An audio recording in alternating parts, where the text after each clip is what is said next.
FM, Evelyn Laure.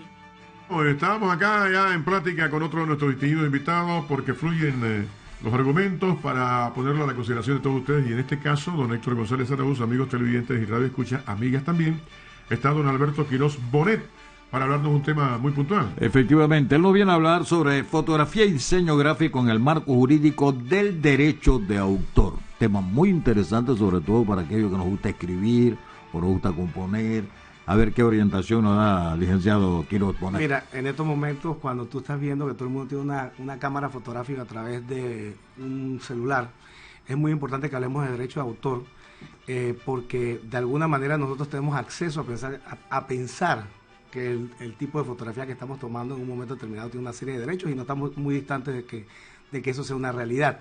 Sin embargo, acuérdate que la fotografía, por la historia, ha sido una de las obras artísticas más vulnerables que se ha tenido, y de hecho yo siempre les digo que la fotografía viene siendo como la hija pobre del resto de las obras, sí. Porque para poder lograr el reconocimiento como obra artística tuvo que luchar por muchos años, y aún todavía, por ejemplo, en países como Argentina, la protección que se le da dentro del derecho de autor es menor que en el resto de los países. Panamá, gracias a Dios, pues sí, se igualó la condición. Sin embargo, tenemos el tema de que el acceso que se tiene a la obra fotográfica la hace ser muy vulnerable a las infracciones. Uh-huh. Y esa es una de las razones principales por las cuales nosotros estamos tratando de ser, como que dice, voceros, y de que la gente empiece a comprender de que todo lo que ustedes encuentran a través de una internet, por ejemplo, tiene un autor. Hay que respetarle los derechos porque esa persona invirtió para crear algo original, para hacer algo que en su momento constituye una forma de sustento para él. Entonces, y ese es el principal carácter que tiene el derecho de autor, ¿no? Es el hecho de reconocerle a una persona esa inversión que tuvo para poder crear una obra. Alberto, como profesional del derecho, a propósito que toca el tema, ¿por qué cuesta en Panamá, si bien tenemos una buena ley, que se haga cumplir, que en la realidad y en la práctica se evidencie que está allí, no como una figura decorativa? Vemos el caso, para un ejemplo sencillo, la cantidad de piratas vendiendo discos de cuanta cosa y pasan inadvertidos ante autoridades, ya sean policiales o de pronto el ente que tiene que ver con esto. Creo que hay un juez o un fiscal que lidia con estos casos, y el argumento es que de pronto no hay el personal completo. O ¿por qué razón, si la ley está allí y es clara, esta gente actúa, ¿cómo se dice?, por la libre, pues? Okay, mira, primero tenemos que estar claros de que la ley existe, pero no está reglamentada. Entonces eso produce ciertas acefalías, ciertas lagunas y ciertas lagunas en su aplicación. Segundo, recuerda que usualmente, cuando vemos un tema de piratería, que es lo que está mencionando en estos momentos, la ley busca muchas veces tratar de irse a lo macro. ¿Para qué el Estado va a intervenir en un tema que técnicamente constituye una parte dentro de la esfera penal por un CD que te cuesta 71 centavos en la calle, que te lo van a vender por $1, cuando realmente tienes casos mucho más fuertes, por ejemplo, en el caso de piratería de marcas o marcas en macro? Eso. Entonces la ley no es que la ley se haga de ojos ciegos, sino que simplemente busca intervenir entonces en algo que sea mucho más competente y que sea mucho más grave. Ahora bien, no significa por esto de que la ley no pueda actuar, significa por simplemente de que el enfoque en el momento, y como lo dijiste tú, las autoridades se quejan mucho de que a veces no tienen la capacidad para afrontar en todos los semáforos a alguien vendiendo CD piratas y cosas así. Entonces, pero no podemos obviar de que sí, es una obligación del Estado proteger el derecho de autor.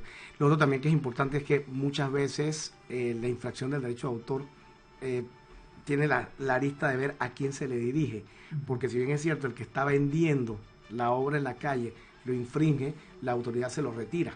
Sí. Se lo retira de las manos y simplemente... Por lo menos hay una sanción. Sí, simplemente una pérdida de dinero que invirtió. Una pérdida de dinero que invirtió.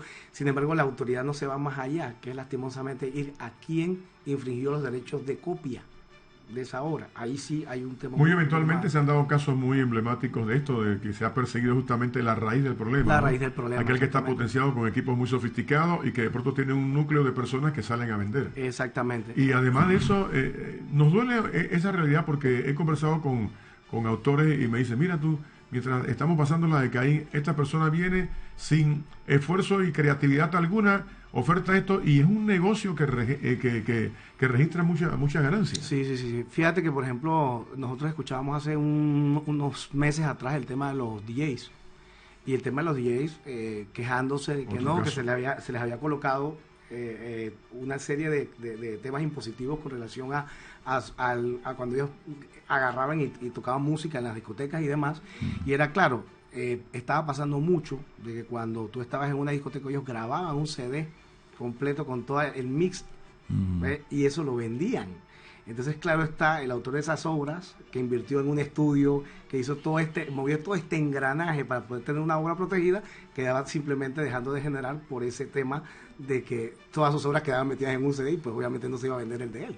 Alberto, pero en Panamá no es muy frecuente las demandas así por derecho de autor. Mira, básicamente el tema es que el autor desconoce hasta dónde es el alcance de su protección. Ese es el mayor problema que nosotros estamos confrontando.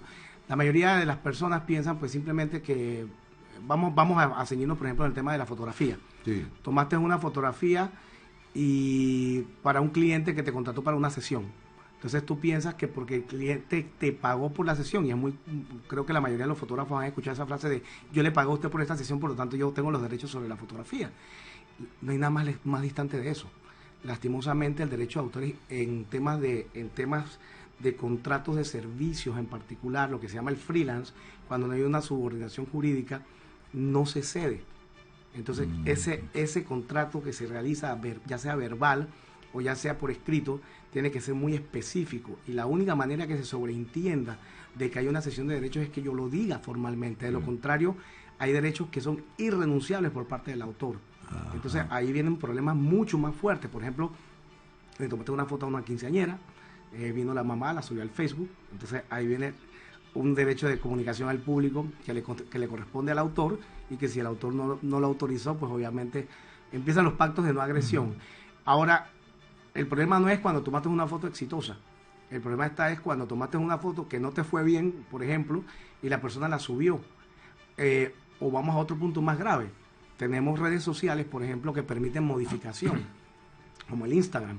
Y es muy común que aquella persona que se tomó una fotografía simplemente la subió al Instagram y le metió un filtro particular a la foto y las pone en Instagram, y eso automáticamente vulnera lo que es modifica la esencia de la fotografía. Entonces estás infringiendo derechos de autor también. Bueno, muy oportuno ese argumento del experto en el tema, el abogado Alberto Quiroz Bonet, sobre fotografía y diseño gráfico en el marco jurídico. Mucha cautela en este manejo de redes sociales, porque no todo lo que hacemos es una gracia y puede traer consecuencias legales. El licenciado Quiroz Bonet, gracias por acompañarnos en esta mañana. Muchas gracias. Se queda aquí un ratito con nosotros. Son las 6:36 minutos, 6:36, ya tengo en línea telefónica. Pero antes de eso, un momentito, discúlpeme usted que le interrumpa, ya nos sugirieron que vamos a escuchar mensajes de interés y luego regresamos. Vamos con el subteniente Pineda, que ya está en línea. Había escuchado al revés, don Héctor. Vamos entonces con el subteniente José Pineda, que como siempre tiene el informe vial para el día de hoy. Buenos días, Pineda, adelante.